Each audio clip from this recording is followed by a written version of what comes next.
Okay, hi, it's John again, so we're going to continue off in the same page, next paragraph where we left off in the previous video. So, automotive computers, I'm reading again here, by the way.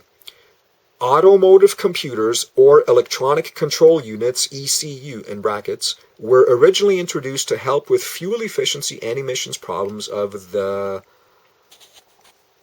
1970s, but evolved into integral parts of in-car entertainment, safety controls, and enhanced automotive functionality. This presentation will examine some controls in two modern automobiles from a security researcher's point of view. We will cover the requisite tools and software needed to analyze a control area network, CAN in brackets, bus. I'm not sure what bus means. It's not, the type of bus. I'm sure that we normally think of when we hear the word bus. Anyway, this is some technical jargon, but I'm just reading it, so, okay, continuing reading from this point forward. Secondly, we will demo software to show how data can be read and written to the CAN bus. Then we will show how certain proprietary messages can be replayed by a device hooked up to an ODB2 connection to perform critical car functionality, such as braking and steering. Finally, we'll discuss aspects of reading and modifying the firmware of ECUs installed in today's modern automobile. This is certainly not the first car hacking research talk, but in light of the conspiracy theories and the possible reality of cyber attacks on cars, I thought, excuse me, by the way, I'm reading again here, and I just screwed that up a bit, so I'm going to start the sentence again. This is certainly not the first car hacking research talk, but in light of the conspiracy theories and the possible reality of cyber attacks on cars, I thought we might look back at some of the proven ways that someone other than the driver can remotely take control of the car. One of the oldest such examples is OnStar, with its stolen vehicle slowdown technology allowing for remote control of vehicles, such as to stop a high-speed chase. And this is me talking now for a second, not just not reading for a moment, but that OnStar remark, yeah, I mean, I remember those OnStar commercials from decades ago, from at least 20 years ago, right? So, if it could be done now, imagine, what can be done now, right? Anyway, so I'm going to continue reading again here. This sentence is repeated from the previous page, just the way I did the screenshot, so let me just find the next fresh sentence. Okay. Yeah, okay, so I'm going to read again from this point forward. A disgruntled and laid-off hacker in Austin, Texas remotely hacked more than 100 vehicles, bricking or disabling some cars and causing others to have horns honking out of control. At DEF CON 18, Rutgers University and the University of South Carolina security researchers presented letting the air out of tire pressure monitoring systems. They demonstrated how to wirelessly hack a car's tire pressure monitoring system and send fake pressure warnings while it was being driven on the road before frying the onboard computer. SNO Soft Research previously delved into hacking your car for fun or profit and showed it's really not that difficult to program a car to kill a driver. I'm going to say that again. SNO Soft Research previously delved into hacking your car for fun or profit and showed it's really not that difficult to program a car to kill a driver. Other research included a self-destruct attack. It starts when a 60-second timer pops up on a car's digital dashboard and starts counting down. When it reaches 0, the virus can simultaneously shut off the car's lights, lock its doors, kill the engine, and release or slam on the brakes. Next page, that's a mistake page. This is why I should point down my keyboard my camcorder at the keyboard while I'm going through these pages. Okay, back to a normal page. Okay, so that last three sentences at the top there are redundant, from the previous page, just the way I did the screenshots, to sort of remind myself of where I was before. Okay, so now from a fresh paragraph, I'm going to start reading again. Do a quick scan first there in case, someone wants to slow it down or whatever, make screenshots. Okay, so I'm going to start reading again, starting now. In a 2011 report, Comprehensive Experimental Analyses of Automotive Attack Surfaces, the researchers used a virus to infect a dealership diagnostic tool and pass the infection to any car connected to it afterwards. They could, in quotes, disable the car, listen to conversations in the car, turn on the brakes, etc. And this is me ending the quote and putting in my own remark here. The etc., as far as I'm concerned, also includes hitting the accelerator and pumping it up to 100, clicks an hour. They're not going to say that probably because they don't want to scare the shit out of people, but it's implied, and common sense tells you if they can do the brakes and all the other stuff, steering, before mentioned, they can obviously do, the accelerator, obviously. So, continuing reading from this point forward. Okay. Also in 2011, we saw war texting to steal a car and hacking to PW and a cop car. I'm not sure what that means. Okay, that was just me talking, and I'm going to start reading again. We've also looked at security predictions claiming hackers will target and cyber attack high-tech cars. Other security experts claimed that any computer control in the car could be hacked, including the engine, lights, radio wipers, and electronic display. Okay, well, if you can, that should also include the accelerator, because that is also connected to the computer system from other research I've done and remember reading. And again, they're not going to mention that probably because they don't want to scare the hell out of people, right? But obviously the accelerator, if everything else can be controlled, including braking and all this other crap, engine, then of course that can be too, because it's all connected to the computer. And okay, anyway, yeah. So I'm gonna start reading. Excuse me. I'm gonna resume reading again.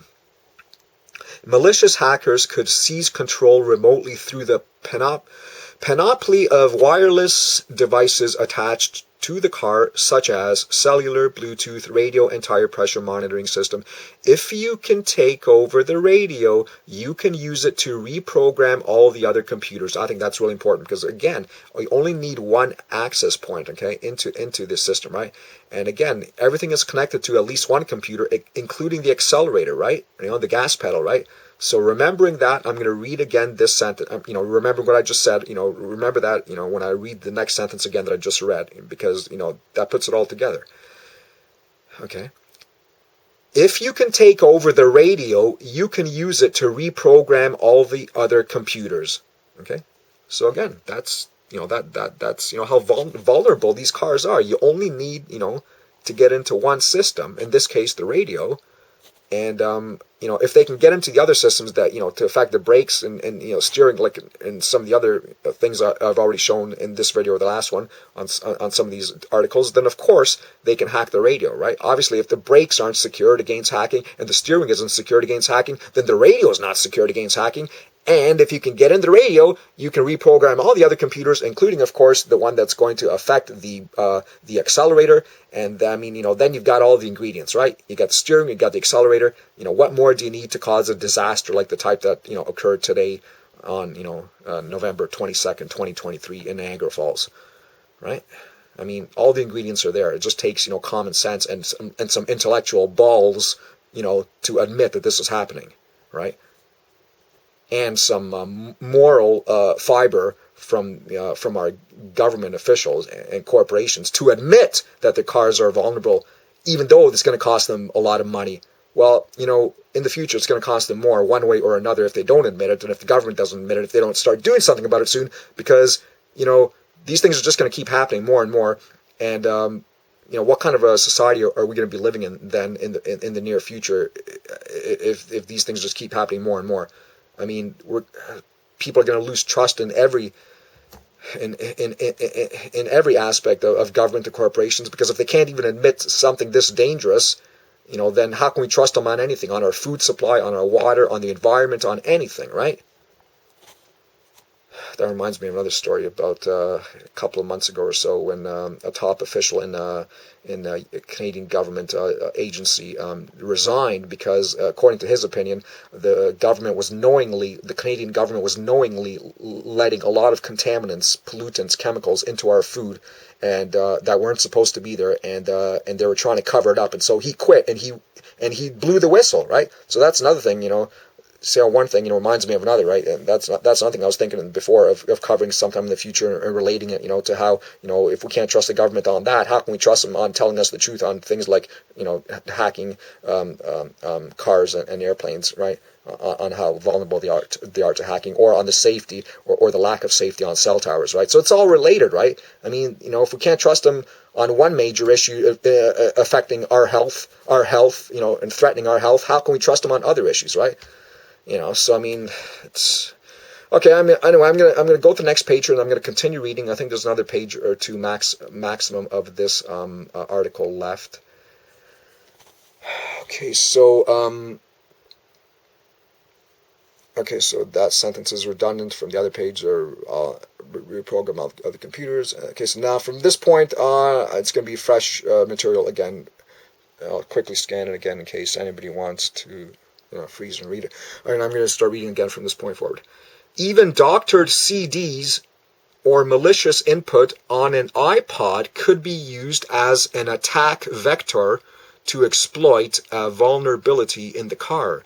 While I'm not saying Hastings was killed by a cyber attack on his 2013 Mercedes, Clark is correct that it's entirely possible. It's entirely possible and almost impossible to prove any such assassination that might occur. The LA cops would doubtfully have the expertise to trace such an attack, Clark added. You'd probably need the very best of the U.S. government intelligence or law enforcement officials to discover it, Clark stated. Then he said, I'm not a conspiracy guy. In fact, I've spent most of my life knocking down conspiracy theories, but my rule has always been you don't knock down a conspiracy theory until you can prove it wrong. And in the case of Michael Hastings, what evidence is available publicly is consistent with a car cyber attack. And the problem with that is that you can't prove it. You can't prove it, but you know what, people? If you wait until something is proven 100%, it's going to be too late a lot of times in our life, in this world, right?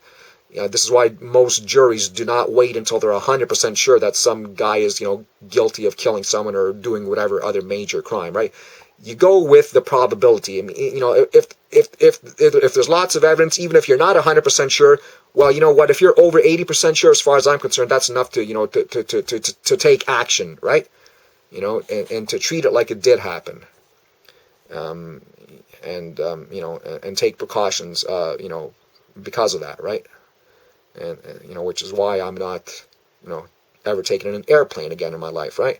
I do unfortunately still have to travel sometimes in surface vehicles, cars, like, most of us do. But even then, at least if it does get crashed, if a car that I'm in does get crashed and hacked and crashed, then at least I have a chance of surviving. Whereas with an airplane I don't have any. But then also with a car, I myself and people out there who hear this, if you want to reduce the chances of dying in a car crash, which could happen if it's hacked, right? Then if you're not driving, if you're driving, this advice obviously is not going to apply, because you have no choice but to sit where you are. But for other people, if the car's not full, then wherever possible, try to sit in the back seat, right? Try to sit in the back seat. Obviously, wear your seatbelt, of course. But try to sit in the back seat and be alert. Don't just be dozing off. Daydreaming, listening to your music, watching a video. Be alert. Be looking out the windshield, even from the back seat. Be looking at. And if it looks like the car's going too fast, or if the driver starts freaking out, or if the car starts steering or just going too fast, then even just a little bit, brace yourself, from early on, and take the position that you would in an airplane. If it looks like a crash is imminent, take the position that you would in an airplane. Like putting your head, sort of down, in a crouch, with your arms wrapped around your knees, that type of thing, right?